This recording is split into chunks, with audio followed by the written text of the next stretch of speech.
confini della storia con Angelo Floramo, un podcast di Banca 360 FVG. Oce Biel, Gistiel, Laudin non è soltanto un canto, tra l'altro tra i più famosi all'interno delle villotte in Friuli, ma è una verità storica. Il castello di Udine è uno dei luoghi più antichi di tutta la nostra regione e non ci riferiamo esclusivamente a quel celeberrimo diploma ottoniano che sancisce la presenza di un castello donato dall'imperatore del Sacro Romano Impero Germanico ad un patriarca di Aquileia, ma ad una scoperta recentissima, e cioè che il colle sul quale sorge il castello di Udine, o quello che resta del castello di Udine, in realtà è un enorme tumulo protostorico, il che significa della media età del bronzo, siamo intorno a presumibilmente 2500 anni avanti Cristo, paragonabile ai grandi tumuli che sono presenti non solo nella pianura friulana, molto più piccoli ovviamente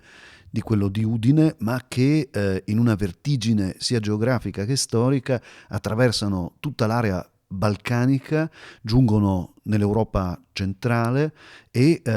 discendono verso la Moldavia e verso le pianure dell'Ucraina e poi dell'attuale Russia. Si trattava probabilmente di antiche tombe, quasi dei turgori di una terra considerata fertile, in cui venivano sepolti i principi guerrieri che gestivano e controllavano il territorio, il che significa che la continuità storica del sito sul quale sorge Udine, il suo castello e poi il suo agglomerato urbano è davvero vertiginosa. Possiamo parlare di qualcosa come 4500 anni di una vita che si è snocciolata nel corso delle epoche e nelle stagioni storiche diverse. C'è una documentazione curiosa che testimonia come dopo un grande terremoto, l'ennesimo terremoto che ha colpito il Friuli, siamo nel terremoto del 1117, il patriarca che viveva ormai a Cividale e che si trovò la sede patriarcale completamente distrutta, cominciò a guardarsi in giro nella prospettiva di portare la cattedra patriarchina da qualche altra parte e identificò proprio Udine, perché probabilmente la centralità della posizione garantiva un maggiore controllo del territorio e perché immaginava che potesse essere ben più sicuro rispetto a Cividale, aperto magari a possibili incursioni oppure ad una incerta realtà geografica di competenza. È curioso anche il nome di Udine e forse questo riportarlo al tumulo protostorico di cui si diceva prima ha un fascino innegabile. Secondo alcune tradizioni protoslave, noi sappiamo che i protoslavi arrivarono fin qui sicuramente tra il V e il VI secolo d.C.,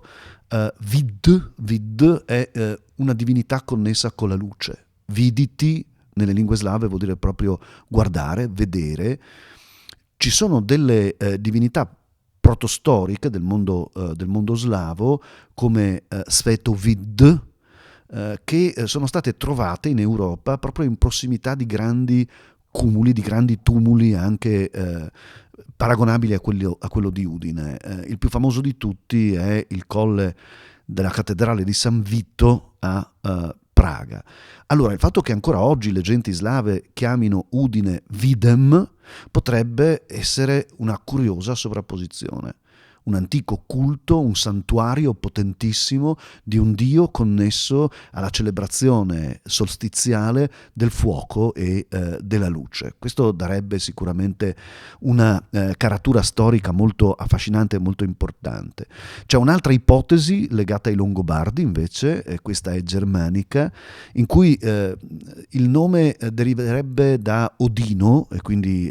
Wotan, il dio più grande del Valhalla delle popolazioni germaniche, tra queste chiaramente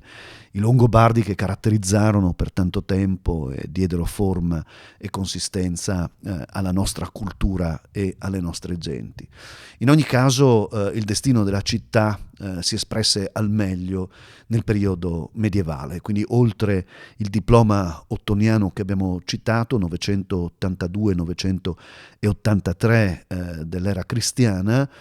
si sviluppa proprio come un centro commerciale molto, molto rinomato e molto importante. I patriarchi concederanno nel luogo del mercato vecchio, cosiddetto, la possibilità di fare mundine, cioè di fare scambio, di attuare commercio, anche con una tassazione molto bassa, il che diede la possibilità a molti mercanti di raccogliersi lì con le loro mercanzie, e questo rese il nucleo antico della città sicuramente molto ricco, molto importante e di grande interesse. I patriarchi gestirono la città con sapienza. Sappiamo che il periodo patriarcale fu molto importante per la società friulana, per la sua economia, per la politica, per la strutturazione stessa che seppero dare all'intero territorio. Piace ricordare in maniera particolare il patriarca Bertrando da San Genesio, che fu strettamente collegato a Udine, tanto da volerlo arricchire chiamando in città uno dei dipintori più importanti del momento. Era Vitale da Bologna, un pittore di ispirazione giottesca, quindi sicuramente post-giottesco, che era capace di leggere la fede con dei tratti tipicamente umani, proprio come faceva Giotto, che lui considerava il suo maestro. L'immagine dei santi, l'immagine del Cristo, della Madonna, hanno la caratteristica della gente che Vitale incontrava nelle taverne, incontrava per strada, nei rioni, e questo denuncia intanto un attaccamento al territorio, però permette al visitatore che dovesse entrare nei contesti in cui l'opera di Vitale da Bologna è ancora oggi ammirabile e visitabile, incontrare gli occhi, le facce, i sorrisi dei friulani dell'epoca, che probabilmente rimasero impressi nella tavolozza di questo pittore straordinario. Sono anche gli anni in cui la cattedra del Duomo di Udine diventa una cattedra importante per sapienza, per raccolta di codici, di manoscritti estremamente rilevanti per la storia della regione. E così nel corso dei secoli questa piccola città assunse le sue prerogative. Nel momento in cui arrivò Venezia nel 1420 subì una venetizzazione molto forte. Ancora oggi passeggiare nel centro di Udine, in prossimità della grande loggia in Piazza Libertà, dà la sensazione di trovarsi in un contesto veneziano. Se non ci fossero le strade ma ci fossero i canali d'acqua, uno avrebbe quasi la sensazione di essere proprio nel cuore della Serenissima, con tanto di orologio cosmico e solare, con i due mori che battono la campana delle ore. Nel corso dei secoli Udine ha rappresentato bellezza, incontro, possibilità di discussione, non soltanto dal punto di vista economico, dal punto di vista mercantile,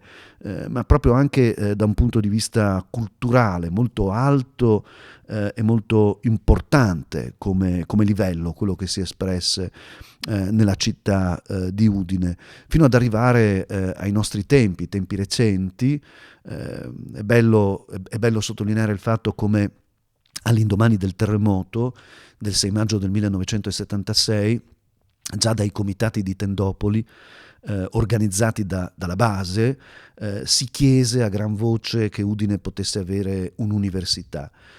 Questo perché? Non con logiche di contrapposizione campanilistica, ma perché si riconosceva alla città il ruolo di quella custode di un'eredità profonda che aveva appunto migliaia di anni di storia e che era giusto poter tramandare alle nuove generazioni, istruendo dei corsi profondamente innovativi, che poi andarono a costituire il primo nucleo di quella università, per esempio nella conservazione dei beni culturali che tanti danni avevano ricevuto durante il terremoto. In un coordinamento tra la nuova sede universitaria e l'alta scuola di specializzazione di Villa Manin, questo espresse davvero un significato profondo. Città, cultura e territorio da quel momento hanno continuato a dialogare, tanto che Udine viene definita la capitale del Friuli non a caso e sicuramente non impropriamente. Ai confini della storia, con Angelo Floramo, un podcast di Banca 360 FVG.